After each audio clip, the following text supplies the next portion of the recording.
just gonna put them at each spot. They look great. Yeah. Yeah, I just wanted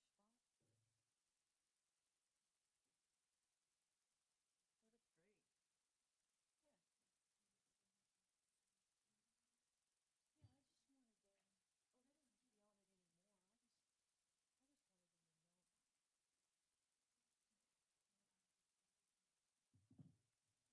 on it anymore. I just wanted them to know about it. Oh, I didn't read it yet. Someone can't sign.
Good evening.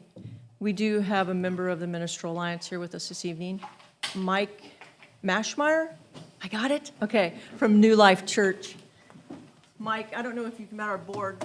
Four of them are here tonight, but thank you for coming. And if you'll please pray for us.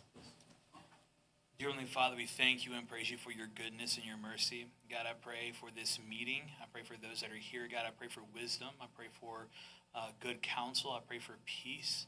I pray for hope. God, I pray that today that we're able to come to great resolutions, God, that moves us forward and moves us towards you. God, we love you. We praise you for everything. Amen. Pray. Amen. Amen. Please join me for the Pledge of Allegiance.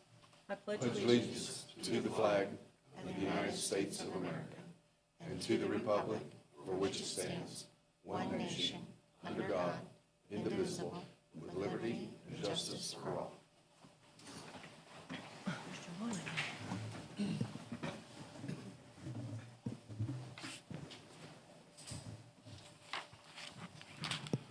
Good evening. I call the May 15th Board of Aldermen meeting to order. City Clerk, would you please call the roll? Tracy Newcomer, Kelly Netto, Rachel Kilmer. Here. Jeremy Taylor. Here. Pam Pope. Here. Jim Shrout. Here. And Mayor Dana Webb. Here. Thank you. The next item on the agenda is new business, deletions, or continuances.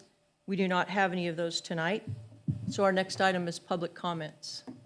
Do we have any? There are none. There are no public comments, so we will move on to the next item, which is the consent agenda. These items are considered on the consent agenda so that the Board of Aldermen by unanimous consent can designate routine items to be approved by one motion. Tonight, we have approval of the May 1st, 2023 Board of Aldermen meeting minutes, expenditures through May 11th, 2023, and April 2023 financial statement. I'll make a motion for approval. Second. We have a motion and a second for approval of the consent agenda. Any discussion? If not, all in favor say aye. Aye.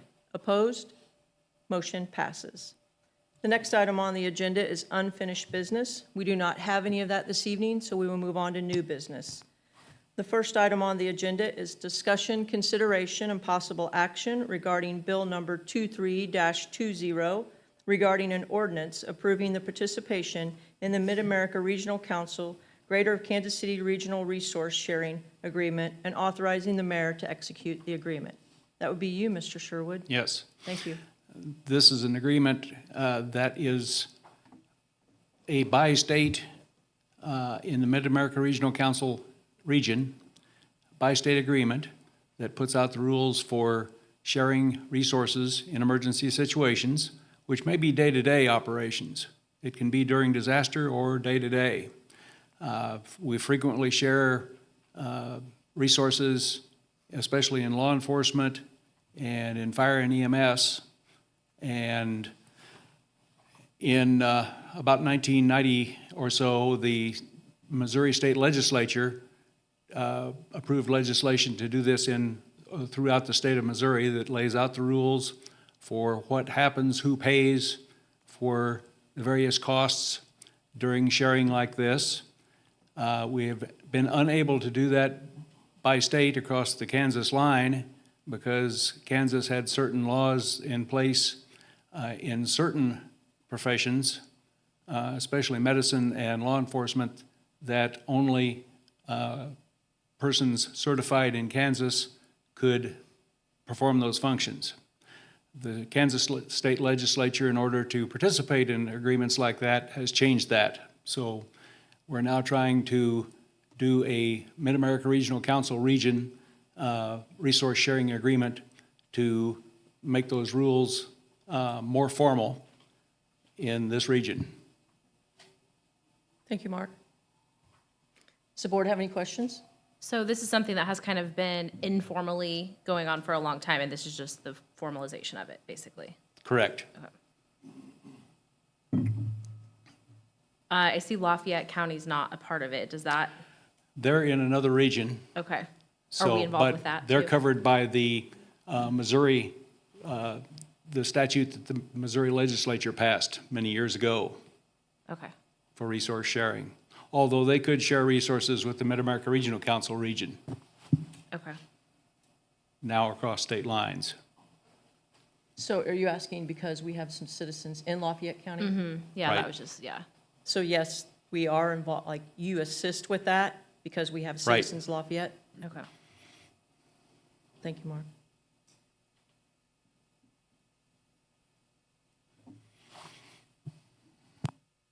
Any other questions from the board? I move for the first and second reading by title only of bill number 23-20. Second? We have a motion and a second for the first and second reading of Bill Number 23-20 for a proposed ordinance by title only. Any discussion? If not, all in favor say aye. Aye. Opposed? Motion, City Clerk, would you please read the full title of the bill 2 times? An ordinance approving participation in the Mid-America Regional Council Greater Kansas City Regional Resource Sharing Agreement and authorizing the mayor to execute the agreement. An ordinance approving participation in the Mid-America Regional Council Greater Kansas City Regional Resource Sharing Agreement and authorizing the mayor to execute the agreement. Move for adoption of bill number 23-20. Second? We have a motion and a second for the adoption of Bill Number 23-20 for an ordinance. Any discussion? If not, City Clerk, would you please call the roll? Rachel Kilmer, Yes. Jeremy Taylor, Yes. Pam Pope, Yes. Jim Shrout. Yes. The motion is approved, and Bill Number 23-20 becomes ordinance number 2079. The next item on the agenda is discussion, consideration, and possible action regarding a resolution authorizing the filing of an application with the Missouri Department of Resources State Fund Program for loans under the Missouri Clean Water Law. Tom? Thank you, Mayor. Thank In you. in 1991, the Environmental Protection Agency published a regulation to control lead and copper in drinking water. This regulation is known as the Lead and Copper Rule. The latest revision of this rule mandates that municipalities and other water system providers must have an inventory of all material type for private and publicly owned service lines. This inventory will have to be 100% complete and submitted to Missouri Department of Natural Resources by October 16th of 2024. The inventory will include a database of all service lines on our water system, the size and material of the service lines. We will send letters out to each water customer with instructions on how to help identify what their service material is and send that information back to the city. If required help, the assistance will be provided to them. Each service meter well will be open and inspected to help determine the material.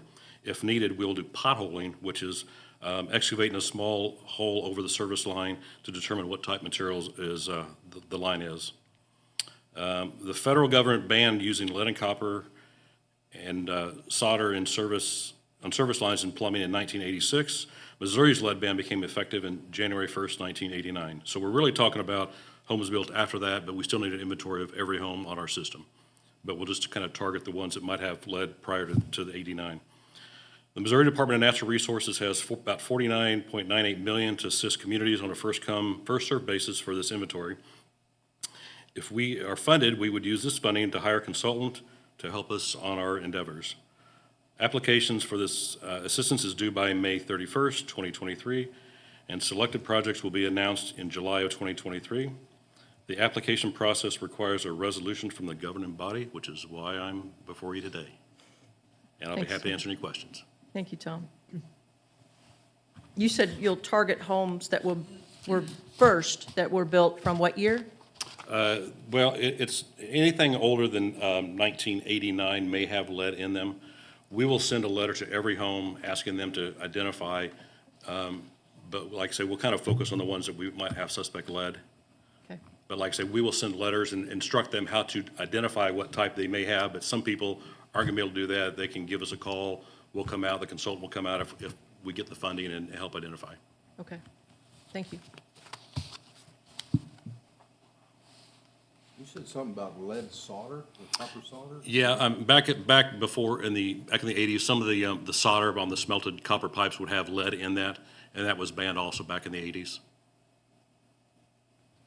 So to assume, say that somebody has replumbed their house since then, they would be okay? If they use copper and use newer solder, yes. Contractor would have to use.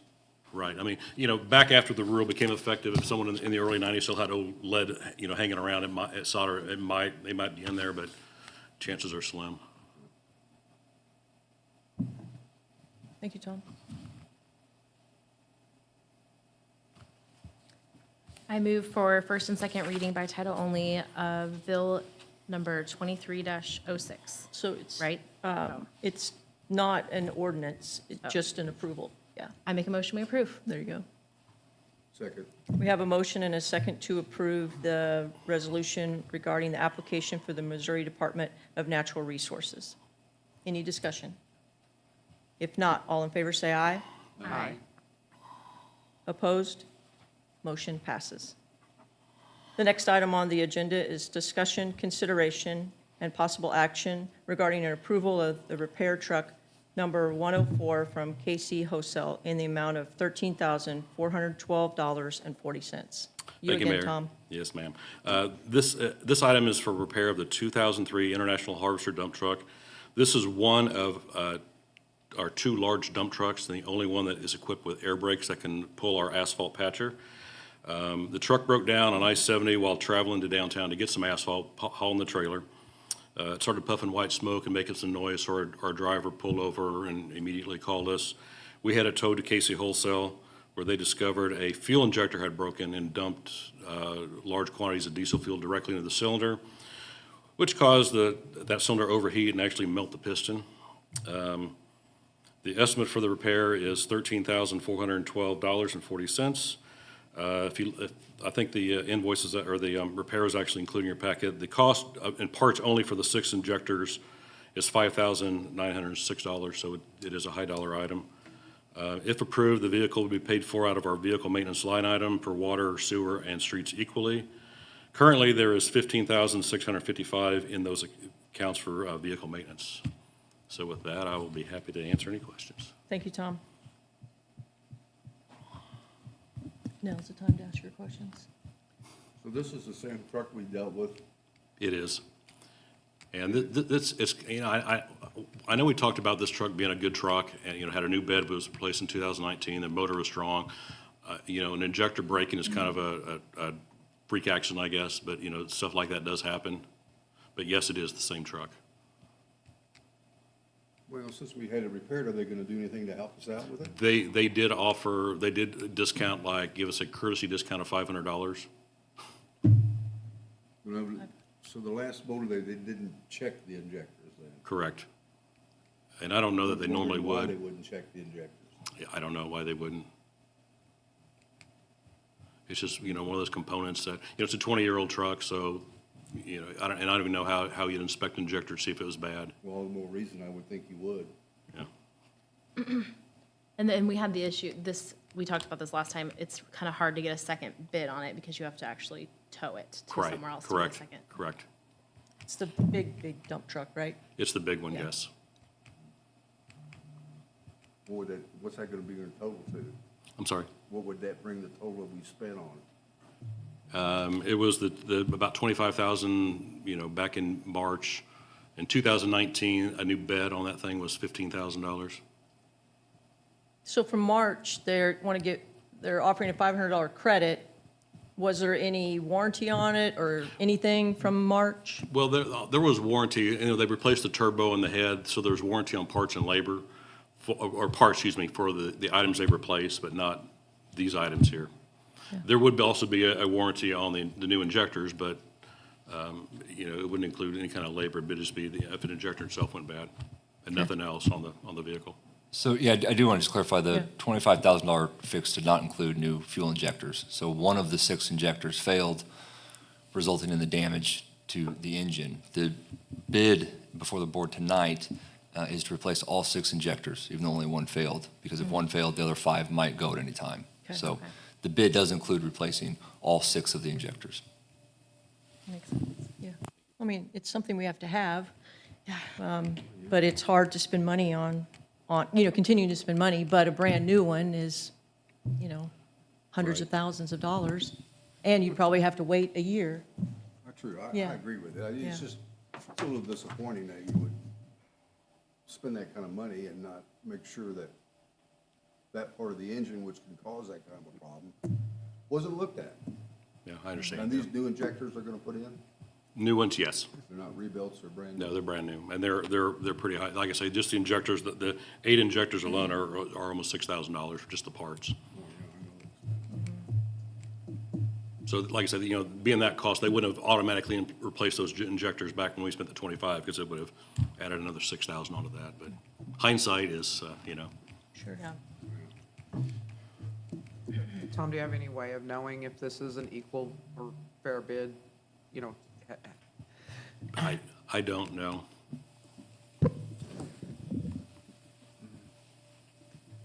I mean, we could probably look up the part itself and see what an injector would cost, if that's in the ballpark, but, you know, Casey Wholesale's here in town, we've been doing business with them quite a while. We have taken trucks to other places, and I think they're all about equal. Well, it really doesn't break down the cost of the injector in this bid, then, does it? I thought it did have, it 984. was like per, So I'm looking at the wrong one, I just see this in labor. It's like on the last page. You keep going. Page 97, I think. He got it. if you look on page 2, it's about the 1, 2, Yeah, I found it. fifth item, okay.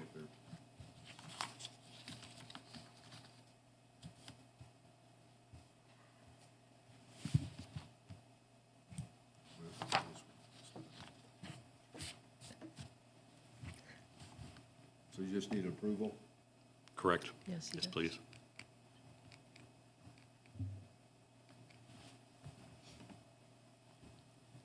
Make a motion to approve the bid from KC Wholesale for the repair of the truck in the amount of $13,412.40. I'll second. We have a motion and a second to approve the bid for the repair of the dump truck. Any discussion? If not, all in favor say aye. Aye. Opposed? Motion passes. The next item on the agenda is information reports. Matt, do you have one? Thank No, you. Mayor, thank you. Chris? Mark? Thank you. Chief? No report. Thank you. Tom? Our mill and overlay contractor started today. They were supposed to start last week, but due to weather, they postponed it today. So they were out in Green Oaks. They got most of the edge milling done in Green Oaks. Tomorrow, they'll clean it up and move on to the next areas for milling. Pavement should happen on Thursday, weather permitting. And there, in Green Oaks, there is some areas that are supposed to be hogged out with deep base repairs, so that'll happen between now and then. So we are moving forward with that project. Good. Thank you. Thank you. Kim? No report. Thank you. Scott? Yes, just a small report. Over the weekend, there was about a dozen kids that came to the pool thinking the pool had opened. And they informed me that our website, it had the hours of us being open. It was not our website. After doing some research, it was a Google search with the aquatic center on there, which anybody could edit the hours. And somebody had edited hours and put on there that the pool is open. So we made the change. I don't know how much control we have in trying to get Google to stop that, but you can do that to several businesses, change their hours just from an edit. Because it's not the businesses, it's the Google's app, courtesy app thing. So just so everybody knows, it wasn't the city website or our software that said the pool was open, but that did happen. Yeah, thank you. Rachel? No report. Jim? Jeremy? No report. Pam? No report.